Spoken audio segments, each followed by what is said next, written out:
Padre, el comercio ha anunciado una noticia ocurrida en París, la ciudad luz.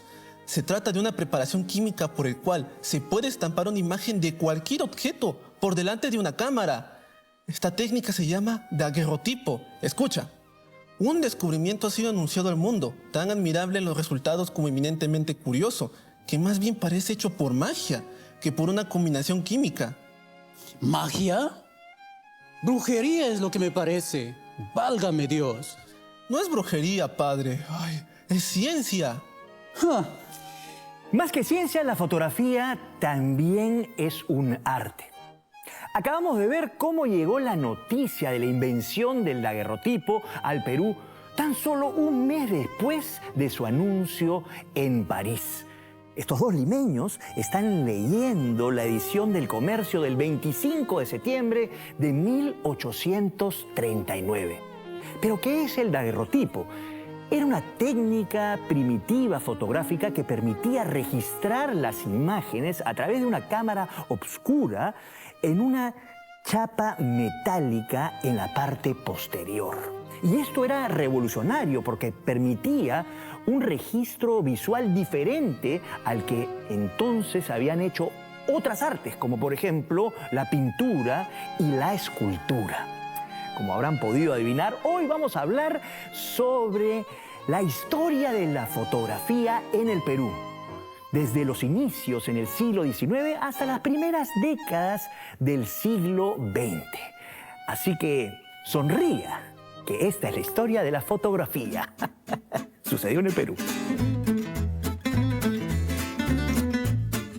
La fotografía tiene vida propia y creo que eso se mantiene hasta ahora. O sea, es arte, sí. Es una reproducción de la realidad, ¿no? Muchas personas toman la fotografía como verídica. Esto es la prueba, ¿no? El testimonio de que existió, de que esto sucedió efectivamente. La fotografía es importante porque captura los momentos diversos de la vida humana. Estamos hablando que desde el siglo XIX capturaba el nacimiento, matrimonios, bautizos e incluso la muerte de algunas personas o incluso infantes. Para inicios del siglo XX en el Perú, con la creación del Museo de Historia Nacional, se puede ver cómo se está trazando políticas destinadas a la creación de registros fotográficos de lo que luego llamaremos el patrimonio cultural del país. Y una persona, una señorita, un señor del siglo XIX tenía tanto deseo de tener su propia imagen hecha en un estudio fotográfico como lo es ahora a través de un selfie y tal. Lo que ha cambiado es la tecnología, pero el deseo humano de una autorrepresentación en tus manos que puedas compartir es prácticamente la misma.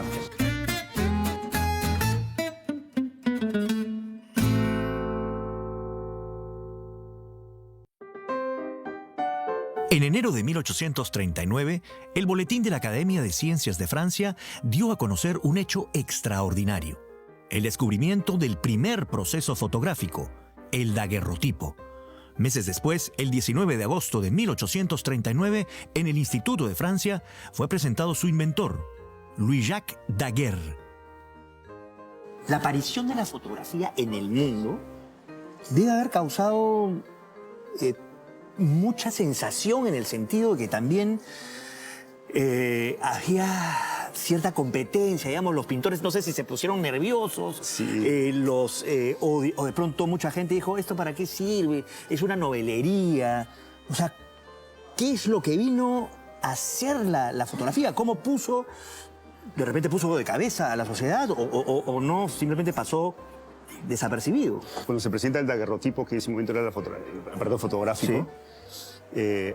Arago, que era el oficial francés que presentó en la Cámara de Ciencias y Artes, Sí. Predijo de que este instrumento iba a servir a muchas actividades humanas, científicas, artísticas, periodísticas y todo. O sea, un instrumento de múltiples usos. Y eso es lo que ha ocurrido. Entonces, claro. En los primeros años hubo un reacomodo, definitivamente. Y también hubo una expansión enorme del daguerrotipo en todas las ciudades del mundo. Básicamente bajo dos prácticas que en ese momento ya se configuraba, que era la fotografía documental de territorios y ciudades y los retratistas. En 1842, Maximiliano Danti trajo desde Francia el primer daguerrotipo al Perú.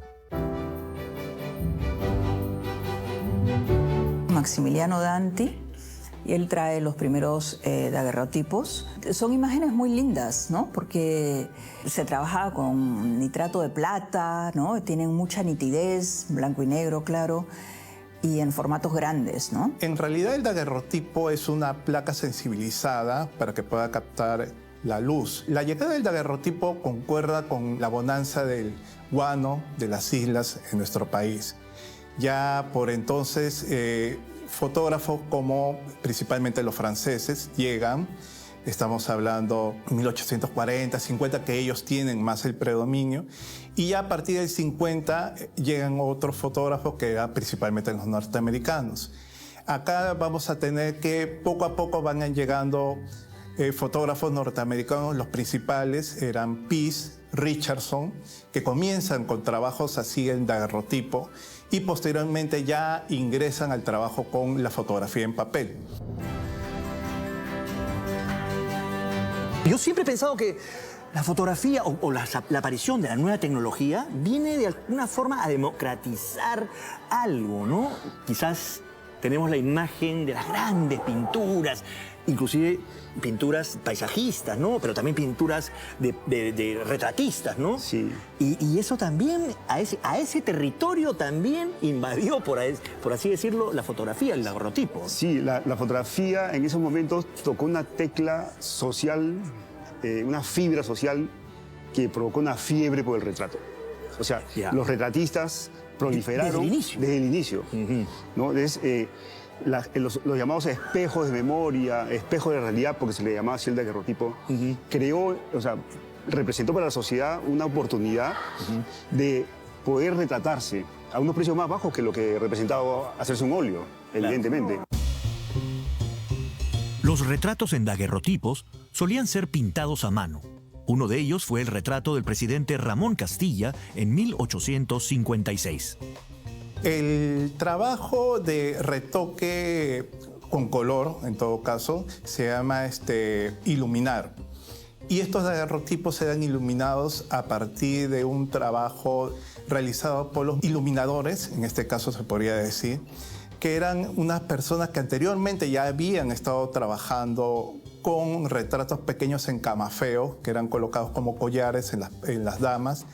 Y estos iluminadores trabajaban en fotografías iluminando, ya sea en cuadros o en óleos. En el siglo XIX estamos hablando de los más importantes daguerrotipistas, que por ejemplo es Pease, que era un norteamericano y que realiza esta interesante toma del presidente Castilla, un daguerrotipo que se conserva en el Museo de Antropología y Arqueología de Pueblo Libre.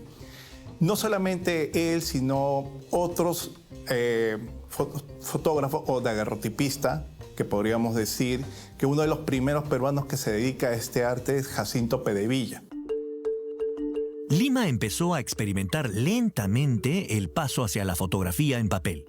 En 1851, el inglés Frederick Scott Archer había inventado el método del colodión húmedo que permitía la múltiple reproducción de la imagen y cuyo soporte era una placa de vidrio. Esto coincidía con el inicio de una etapa dominada por grandes estudios fotográficos.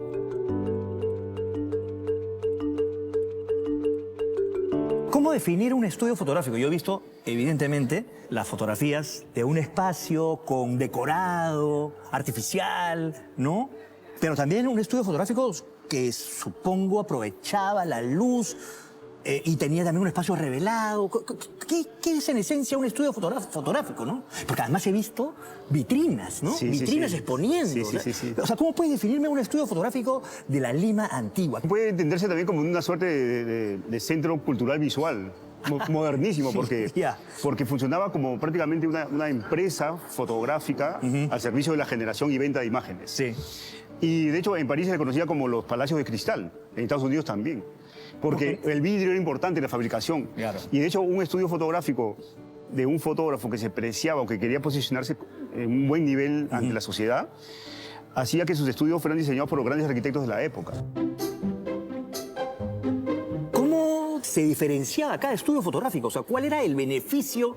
O sea, ¿por qué alguien, más allá de seguramente el dinero, más de los precios, por qué acudir a uno versus al otro estudio? Entiendo que por varias razones. Una de ellas es el nivel artístico que proyectaba el fotógrafo, no solamente por sus capacidades retratísticas, sino por la posibilidad de asociarse con un pintor que coloreara, con un pintor que retocara, Claro. con un arquitecto que pusiera decoraciones únicas, y también el atrezo, ¿no? O sea, todos los accesorios, los telones de fondo, la sillería, los adornos. Era prácticamente una teatralidad donde el cliente iba y entraba a una dimensión de fantasía. Y una dimensión de fantasía que entraba ahí dispuesto a pagar un dinero porque sabía que ese fotógrafo le iba a devolver una imagen favorecida, fotogénica, artística. Y eso se pasaba la voz la gente y el fotógrafo permitía que se consagrara.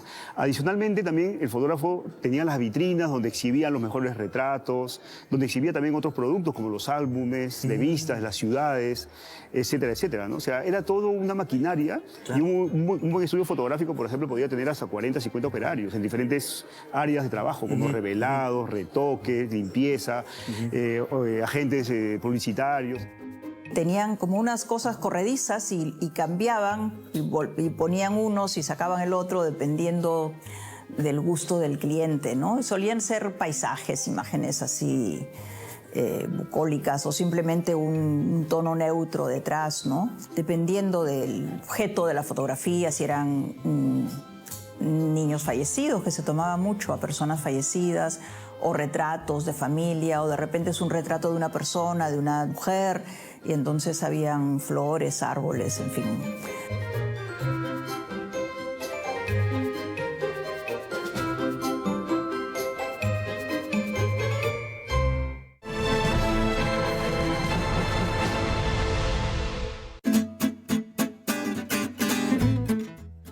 En 1854, Eugène Disderi comercializó con gran suceso el retrato del emperador francés Napoleón III.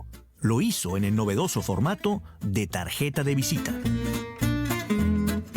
Disderi, que fue un fotógrafo francés, inventó, tenía un olfato comercial muy fuerte. Entonces inventó una cámara que en principio tenía 4 lentes, con una sola placa. Entonces, en una sola toma tenías en la misma placa 4 retratos. Correcto. Luego amplió a 8, incluso se dice que tuvo una cámara de 16 lentes, ¿no? Yeah. Entonces eso abarataba mucho los costos, definitivamente. Y en algunas ciudades del mundo, sobre todo en Estados Unidos, se llegó a un nivel casi industrial de la producción de tarjetas de visita. Yo he visto también, o sea, cuál es el significado de la tarjeta de visita, porque responde también a una costumbre social. Sí, sí, sí. ¿No? Porque es algo que hoy se ha perdido, eso un poco. ¿Cuál era el contexto social de una tarjeta de visita? Cuando apareció la fotografía y se podría hablar de cierta democratización de la imagen, aún no todos podían fotografiarse. Era un estudio fotográfico vinculado a lo artístico. Claro. Pero la tarjeta de visita era un producto mucho más barato. Si un retrato en Francia te podía costar 50 francos, de un tamaño de 18 por 24 centímetros, una tarjeta de visita de 6 por 9 te podía costar $1. Entonces, ¿eso qué generó? Que mucha gente se le activó el deseo de retratarse, para empezar. Entonces, tienes lo económico, el deseo por tu propia imagen, y lo tercero es el intercambio de la colección. O sea, yo te doy, tú me das, y ahí se empezaron a crear los álbumes de tarjetas de visita. La tarjeta de visita fue introducida en Lima en 1859 por el francés Félix Carbillet. Se publicarían en este formato imágenes de ciudades, de las islas guaneras, trajes tradicionales como las tapadas, acuarelas con escenas costumbristas, vistas de la guerra con España de 1866, caricaturas y retratos de celebridades. Y se repartían como tarjetas de presentación, ¿no? Entonces yo repartía mi foto, intercambiábamos, tú me dabas la tuya, ¿no? Como una tarjeta de presentación actual. Y también se coleccionaban tarjetas de personajes antiguos, ¿no? Conocidos, o no antiguos, pero digo, personajes conocidos del momento de otros países, ¿no? Sí, se utilizaba mucho la tarjeta de visita, la carte de visite, ¿no? Que es, en Francia y en Europa se hicieron sumamente populares. En 1862, el francés Eugène Maunoury inauguró en Lima el estudio Sociedad Fotográfica Maunoury y Compañía. Este fotógrafo se publicitaba como corresponsal de la famosa Casa Nadar de París. Cuando él decidió retornar a Francia, los hermanos Eugène y Achilles Curret, también franceses, le compraron sus locales y equipos. De esta manera, en marzo de 1863, fue inaugurado el estudio Fotografía Central Curret Hermanos, que luego del retiro de Achilles en 1873 pasaría a llamarse E. Curret. Hablemos de uno de los más principales, digamos, o el que más nombre tiene, el que más nombrado está en toda esta historia, que es Curret. Sí. ¿No? Curret, a mí me da la impresión de que está... O sea, su área de interés es muy amplia, ¿no? Tienes los retratos de Curret, de personas importantísimas, pero también tienes todas estas retratos, o mejor dicho, tomas fotográficas de la ciudad, de ciudades. Curret, ¿por qué? Pero otros también tenían lo mismo. Entonces, ¿por qué Curret es tan importante? Yo creo que por la seriedad con la que se tomó la profesión nueva del fotógrafo profesional. Y luego hay que entender que Curret, 18, 20 años, está en el París donde se están definiendo los grandes conceptos fotográficos en términos de retrato y en términos de fotografía documental. Curret implanta el perfil de fotógrafo moderno en el Perú. Llega a Lima y se asocia con Manoury, que es otro francés que estaba aquí, asociado con Nadar. Este Manoury estaba asociado con Nadar, que era el gran retratista de París. Y ahí está la línea de tiempo. Y ahí empieza la línea de tiempo de los Curret, ¿no? O sea, no, pero además la línea de tiempo conectada con el pasado. Sí, por supuesto. Y sobre todo con esa idea de globalización. O sea, Curret no trae solamente las maquinarias, trae todos los conceptos modernos de qué cosa hacer con las imágenes fotográficas. Curret es importante por la calidad, ciertamente, pero sobre todo por el tiempo que él estuvo, ¿no? Y por lo variado de su registro fotográfico. O sea, no es una persona que se limitaba a tomar fotografías de quienes se acercaban a su estudio, ¿no? Importantes, mujeres o, en fin, quienes quisieran tener un retrato. Y Curret tiene un registro amplio, ¿no? No solamente dedicado a retratos, sino que salía a la calle. Y él ha registrado también, por ejemplo, la construcción del ferrocarril central. Son fotografías valiosísimas para el investigador de la Lima antigua, ¿no? Sí. No sé si se dan cuenta de que eso iba a ser algo valioso para el futuro. Sí, definitivamente que sí. De hecho, una de las características del buen fotógrafo es que fotografía para el presente y también para el futuro. ¿Por qué? Porque en la definición de la imagen, en la corrección estética y técnica de la imagen documental, se definen muchas claves que van a ser vigentes para cualquier mirada posterior. Que puede ser para el arquitecto, para el historiador, y en mi caso, como fotógrafo, me interesa mucho porque ahí están las bases de la fotografía documental.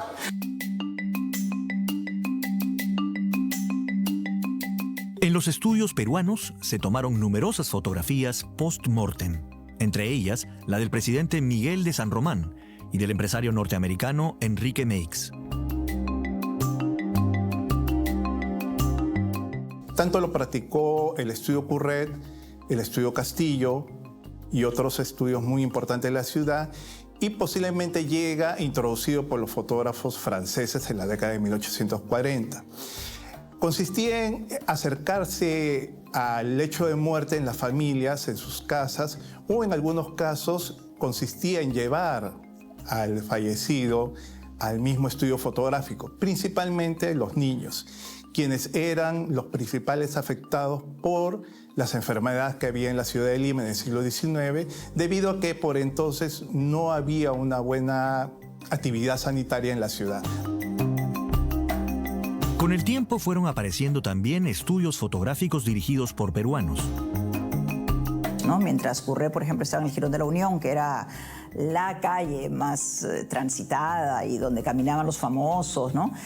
De la época, habían los estudios peruanos que estaban ubicados más por la Plaza Santa Ana, ¿no? Cobraban menos, estaban ubicados en otros lugares, y los fondos también tenían fondos, pero no eran pues tan así glamorosos como los que podía haber en los estudios de los europeos. El fotógrafo peruano Rafael Castillo, que había sido operario del estudio Richardson, tenía su local en la calle Baquíjano. Allí solía fotografiar a los estratos sociales medios de la capital. Su estudio ganó premios en las exposiciones de Lima en 1877 y Buenos Aires en 1882. Rafael Castillo parece que es de origen piurano, se asentó en Lima y se le conoce porque tenía una técnica que se llama fotografías al carbón, que da como resultado unas piezas exquisitamente finas, ¿no? Con una calidad fotográfica impecable. Y no solamente de retratos, sino también él fotografió la construcción del ferrocarril central, unas obras de desarrollo de ingeniería que también era parte de ese concepto documental. El fotógrafo estadounidense Vilroy Richardson realizó montajes fotográficos satíricos contra varios ministros del presidente Balta. Es casi que el primer caricaturista, ¿no? que mezclaba fotos con ilustraciones. Y no era muy querido porque sacaba pues políticos y se burlaba y los ponía, no sé, con cara de rata o cola de rata y no se burlaba mucho.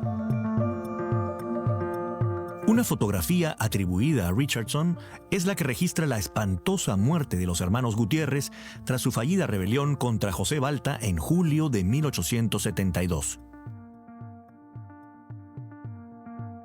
Un historiador que creo que es el pionero en lo que es la historia de la fotografía en el país, Keith McElroy, hace un análisis del tamaño, de la distancia, de la luz, en fin, de varios elementos y llega a la conclusión de que eso es una foto trucada, ¿no? Porque de los hermanos Gutiérrez que fueron colgados de las torres de la catedral y es una foto que ha sido tomada como verídica por muchísimo tiempo, pero el cuerpo de los Gutiérrez estaba colgado en la madrugada en Lima, ¿no? Y a eso de las 8 o 9 de la mañana los descuelgan. Y entonces Lima siempre es pues... Nunca tiene un cielo muy claro y de madrugada no iba a salir con la nitidez con la que salen. Además, la distancia tampoco favorecía, los cuerpos son muy grandes, en fin.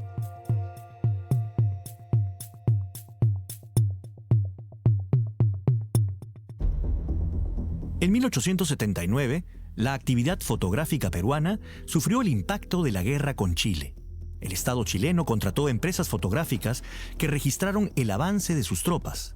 Mientras tanto, en Lima, seguirían funcionando los estudios Castillo y Curret.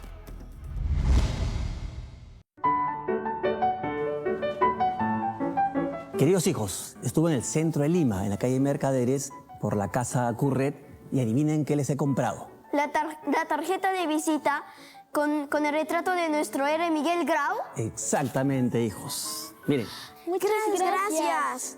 Gracias, papá. Mañana mismo lo llevo a la escuela para mostrárselo a mis compañeras y profesora. Y luego lo pondremos en el álbum familiar. Muy bien, hijos. Esperemos que pronto esta guerra concluya. A mediados de 1879 se pusieron inmensamente de moda las tarjetas de visita, pero no solamente en el Perú, sino también en todo el mundo. Al lado de retratos de familia, de imágenes de ciudades, también se coleccionaban retratos de visita con personajes ilustres, héroes, presidentes y artistas. A propósito, en 1879, la gente comenzó a coleccionar los retratos de Miguel Grau, ¿sí? El caballero de los mares. Y es que antes de su heroica muerte en el combate de Angamos, Miguel Grau ya era considerado un héroe en vida, gracias a sus hazañas y correrías. Es más, las fotografías que él se tomó en el estudio Curret son parte de nuestra memoria visual histórica del héroe. Si nosotros cerramos los ojos, se nos aparece esa imagen.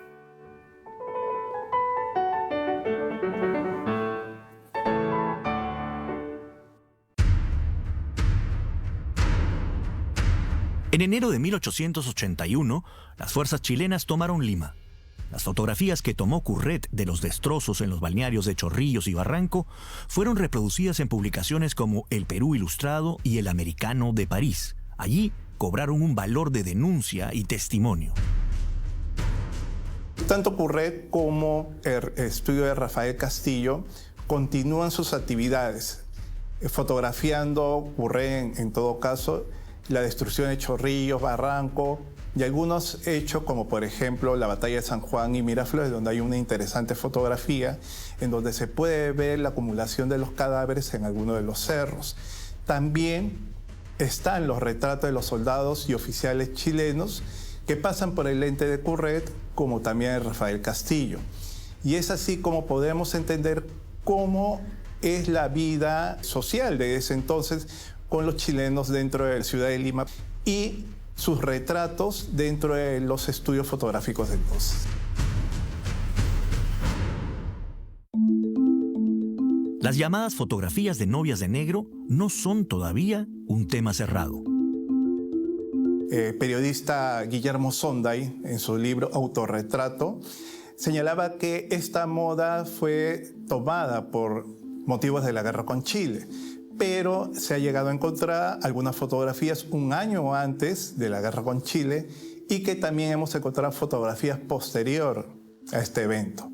Lo que nos hace suponer que posiblemente sea más una moda que un hecho mismo de luto. Se hablaba también de que estas novias de negro se casaban así porque estaban de luto por la pérdida del Huáscar, la muerte de Grau y por la pérdida de la provincia de Tarapacá. Pero recordemos que en Europa, en el siglo XIX, también habían familias, novios, específicamente novias que se casaban con vestidos de novia de color rojo, azul o marrón. Como la fotografía es en blanco y negro, desconocemos si alguno de estos vestidos fueran de algún otro color.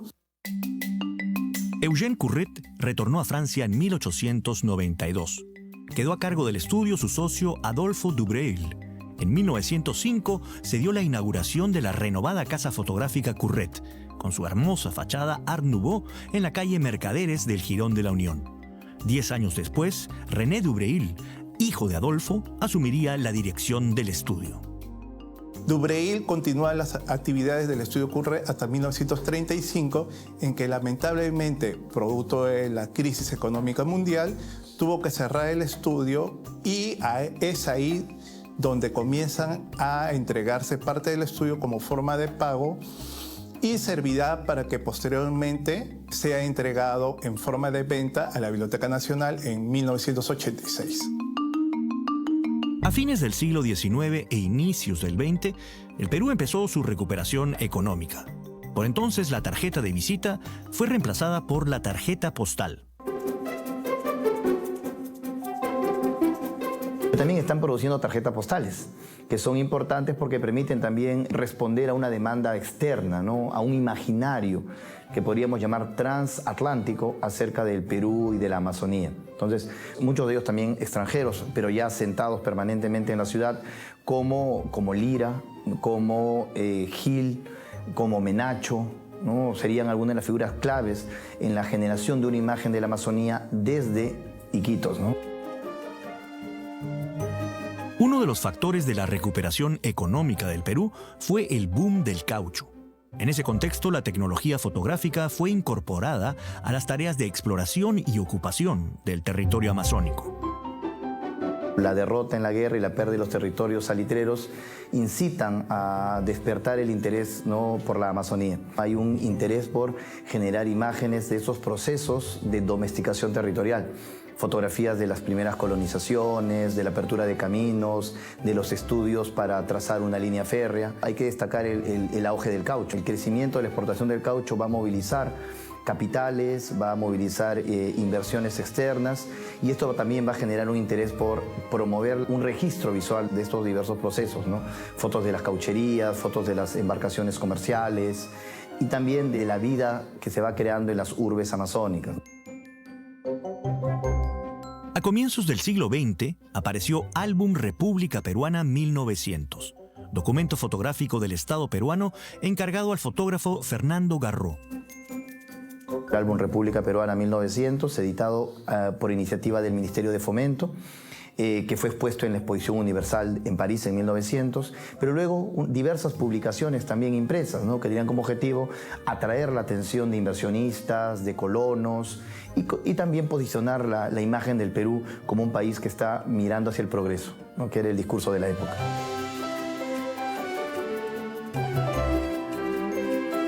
Son fotografías de gran formato y se expone pues el Perú moderno que se quería, ¿no? Con la influencia de Piérola, las avenidas largas. Si tú ves el cuadre son así como infinitas, ¿no? Las avenidas, las fábricas. Creo que es un álbum que evidencia este tránsito después de la guerra con Chile hacia la modernidad que ya con Leguía termina de instalarse. Estoy hablando más en términos arquitectónicos y también de lo que se pretendía económicamente, ¿no? Se empiezan a fotografiar no solamente las islas guaneras, también las minas, los ferrocarriles, ¿no? Las cañas de azúcar, el caucho. Hay otra mirada, ¿no? Ya no son solamente los retratos, sino esta otra mirada del país en su conjunto, ¿no? Hay que esperar todavía a finales del siglo XIX, inicios del XX, para que desde el Estado las iniciativas de estudio científico, de coleccionismo científico de este pasado arqueológico pueda llevarse a cabo. Y también allí la fotografía juega un rol importante. O sea, para la década de 1890, por ejemplo, estamos instituciones como el Ministerio de Gobierno y Obras Públicas y luego el Ministerio de Fomento empezarán a crear colecciones fotográficas en las que incluyen algunas imágenes de los yacimientos arqueológicos más importantes. Luego, por iniciativas también particulares, es decir, empresarios de la imagen, fotógrafos que son conscientes del valor que tienen estas imágenes del paisaje arqueológico, empiezan a generar imágenes bajo lógicas comerciales.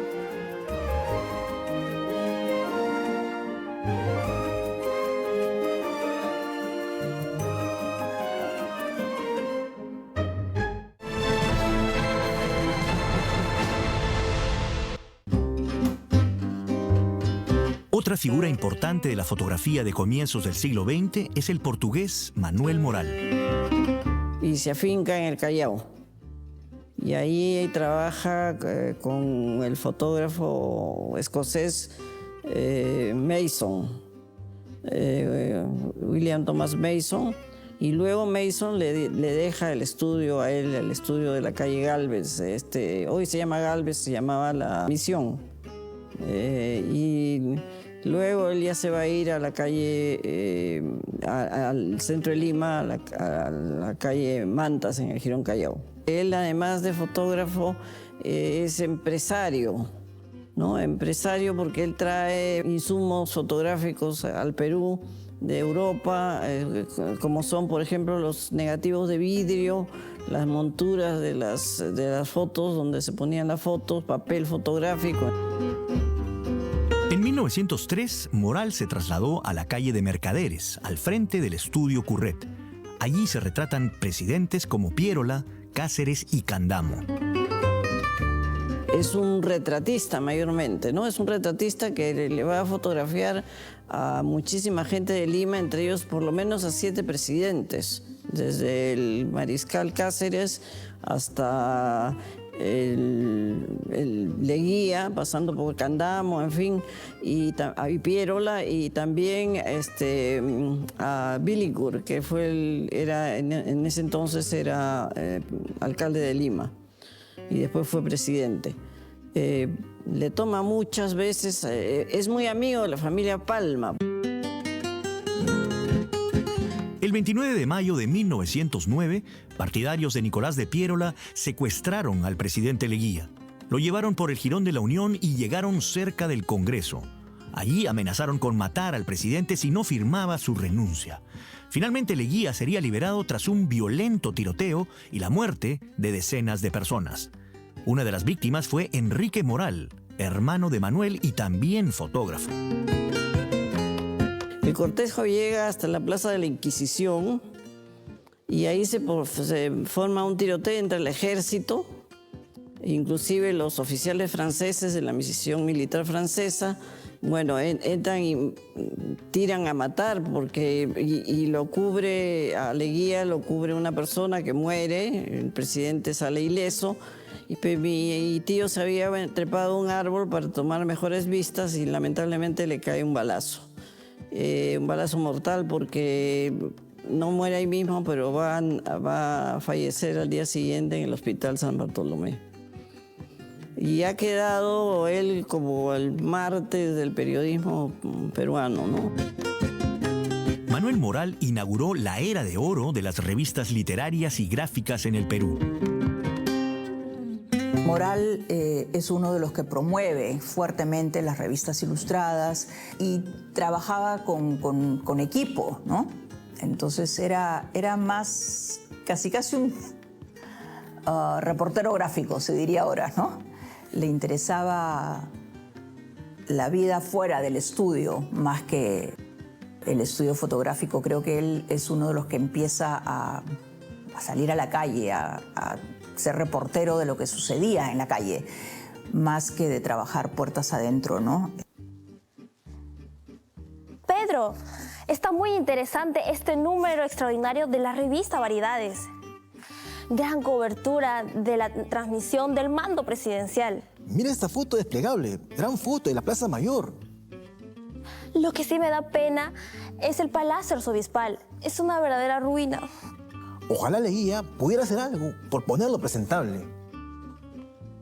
Efectivamente, el jueves 24 de septiembre de 1908 se dio la transmisión del mando presidencial en el Palacio Legislativo entre el presidente saliente José Pardo, civilista, y el presidente entrante, en esa época también civilista, Augusto B. Leguía.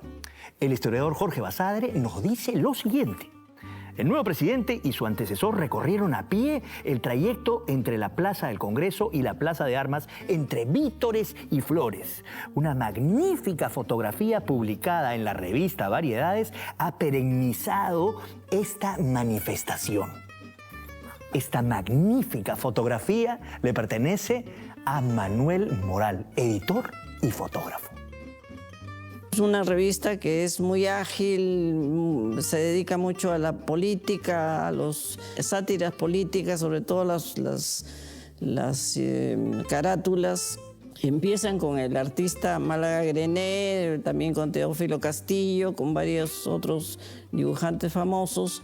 Y tiene de todo un poco, ¿no? Tiene un poco de toros, un poco de hípica, sociales, etcétera. Y es muy popular. Luego, en 1909, saca una revista que se parecía un poco a la de Prisma, porque hay un público que le reclama una revista que sea como la primera. Saca Ilustración Peruana, que para mí es muy bonita, de un formato muy grande, con carátulas muy bonitas, hechas con arreglos sobre todo de Teófilo Castillo. Y en 1912 saca la revista infantil Figuritas, que se va a preocupar mucho de las escuelas.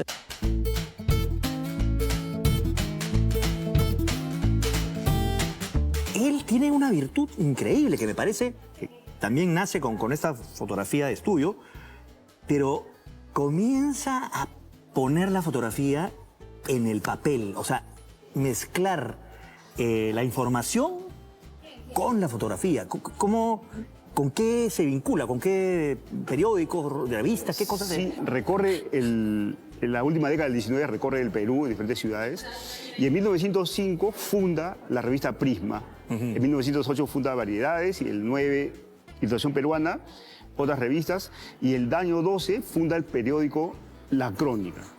¿Qué ocurre con esas publicaciones? Ocurre que él, en la visión de Perú descentralizado, va a destinar unas secciones fotográficas con imágenes que les proveen sus amigos fotógrafos activos en provincias. Y crea una visualidad del Perú de manera descentralizada e inédita. Y en el caso de La Crónica es particularmente interesante porque la portada de La Crónica es una portada fotográfica en su diseño durante 20 años prácticamente, ¿no? Entonces, o sea, le da cara al Perú. Le da cara al Perú. Con Jorge Villacorta hemos establecido que es en los manifiestos de La Crónica, en su número fundacional, que él habla, por primera vez se habla en el Perú de la carrera, del oficio del fotoperiodista, por ejemplo. Ahí creo que empieza otra historia de la fotografía, otra de las historias, ¿no? Con Manuel Moral. Temple en el fondo un poco más. Eso es. Don Ricardo. Moral. Buenas tardes, don Ricardo. Por favor, sí, y se acomoda en el pedestal.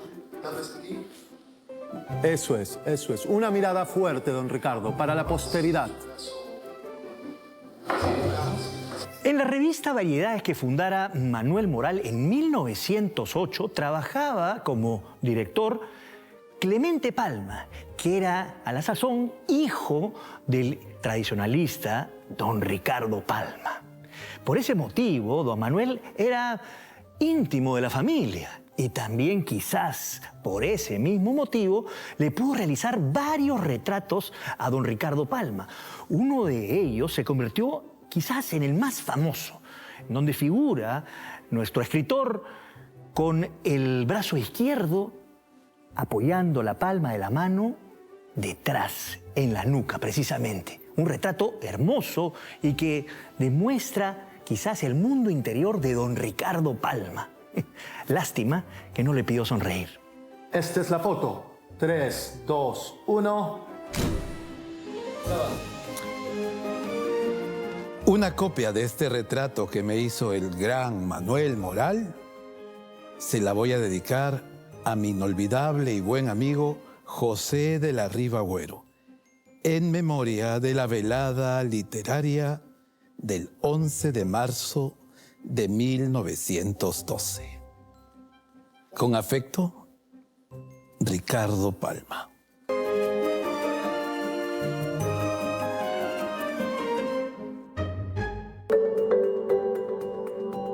Entre 1921 y 1924, durante las celebraciones por el centenario de la independencia, los eventos públicos tuvieron gran cobertura fotográfica.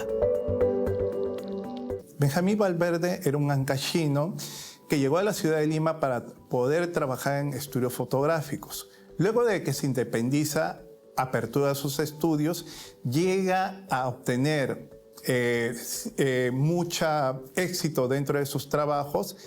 Y es por estos trabajos que tuvieron mucha acogida por el público que el gobierno de Leguía lo contrata para las actividades oficiales, ya sea por el centenario de la independencia o por el centenario de la batalla de Ayacucho. Podemos encontrar en revistas de época, principalmente Variedades, estas reproducciones fotográficas que realiza Valverde e incluso algunos álbumes que se editaban en su estudio para poder ser ofrecidos o vendidos al público interesado. En la década de 1890, la actividad fotográfica es enriquecida por el aporte de las provincias, principalmente en el sur andino, en las ciudades de Cusco y Arequipa.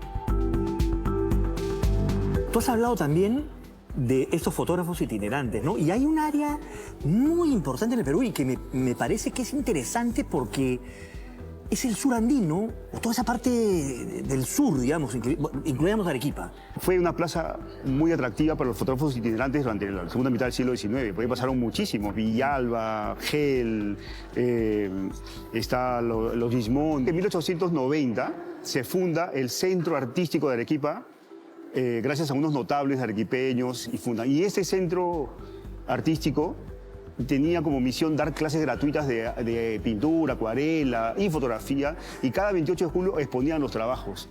Pero fue tanto el interés de la sociedad por estas exposiciones y concursos que se abrieron las puertas a los fotógrafos profesionales. Y entonces ahí aparecieron los fotógrafos locales. Primero Max T. Vargas y Emilio Díaz, que son fotógrafos arequipeños. Pero ¿qué cosa hace este centro artístico? Hace posible que la sociedad pueda contemplar obras en una exposición con interés artístico, sean de retratos o sea de paisajes. Max T. Vargas retrató a la sociedad arequipeña influenciada por la Belle Époque. Además, registró restos arqueológicos y costumbres del Cusco, Mollendo, Arequipa y Puno. Max T. Vargas fue una poderosa influencia en la formación de muchos fotógrafos, entre ellos los hermanos Vargas y el fotógrafo puneño Martín Chambi. Martín Chambi es también un nombre bastante importante en la historia de la fotografía, pero Chambi le da una dimensión también muy importante. O sea, realmente tenía esta habilidad casi mágica para captar la sociedad y captar también y hacerlo de una manera estética importante. Sí. O sea, ¿y cuál es el valor real de Chambi? Cuando le preguntan por su origen fotográfico, él menciona una frase que es contundente, dice, mi arte es arequipeño, porque ahí aprendí a retratar y a hacer paisajes. Cuando Chambi llega el 8 llega al estudio de Mace Vargas, y en total hace 9 años de toda una inmersión en la fotografía, pero también una inmersión en una sociedad donde se le daba culto a la fotografía, a través de las exposiciones del centro artístico. Entonces esa noción de Chambi, en términos fotográficos, es sumamente sofisticada, y moderna, y es en parte lo que hace posible que agudice mucho la mirada para que cuando él decida fotografiar, ya cuando se establece en el Cusco, crea prácticamente unos discursos humanos sin precedentes, ¿no? de toda la cultura andina cusqueña, digamos. El año 20 instala su estudio en la calle de Laderos, luego Santa Teresa, y prácticamente descuella rápidamente. Fotografía con tanta dignidad a un indígena, a un campesino, tal como también al burgués, al terrateniente y al hacendado, ¿no? Se han conservado bastante bien archivos como el de Martín Chambi, por ejemplo, ¿no? en el Cusco y varios otros que no se conocen tanto por la sequedad del clima de Cusco, de Arequipa, de Cajamarca, ¿no? En Lima se deterioran bastante por la humedad, o en la costa en general, pero en Lima en particular. Conforme avanzaba el siglo XX, las cámaras de fácil uso se hicieron más populares y la fotografía se consolidaría como parte esencial de la actividad humana. Con la llegada de Kodak también era como tú puedes registrar, ¿no? Tú eres parte de la historia, tú eres parte de lo que está pasando. Y de alguna forma también es lo que sucede ahora, ¿no? Cuando pasa cualquier cosa y todos sacan sus cámaras de los celulares, ¿no? Los celulares ya son cámaras fotográficas, solo que no nos percatamos qué tanto lo público y lo privado se han mezclado, ¿no? Ahora, creo que en la década de 1860 lo público y lo privado era más claramente diferenciado, ¿no? Yo considero también que la fotografía como máquina, como invento del siglo XIX, es el único invento, acá sí yo lo firmo, pero es polémico también, es el único invento que abre la era global, porque la fotografía, desde ese momento que aparece hasta ahora, la misma máquina, aunque con diferentes características técnicas, sigue satisfaciendo esos deseos humanos. O sea, globaliza la necesidad humana, la representación, el uso fotográfico en diferentes áreas del actuar humano. Entonces, yo considero que la cámara fotográfica nos pone a todos hoy, o en el siglo XIX, nos pone en una misma era que la era visual fotográfica, de imágenes técnicas. Acá, por favor, mirando. Muy bien. Listo. Hemos recorrido los momentos aurorales de la historia de la fotografía en el Perú, más o menos hasta la década de los años 20. Pero todavía habría mucha historia que retratar. La hegemonía del estudio fotográfico todavía duraría hasta bien entrado el siglo XX, la década de los 60 y 70. Yo recuerdo de niño, inclusive, tomarme fotos en estudios fotográficos. Pero ya no era el único lugar. La aparición de las cámaras personales y la facilidad de revelar los rollos en sitios profesionales se había difundido enormemente. Recuerdo el eslogan publicitario de George Eastman, fundador de Kodak. Tú aprietas el botón, nosotros hacemos el resto. Y el resto es lo que falta. Así que nos vemos en la próxima. Bien. Siguiente, por favor.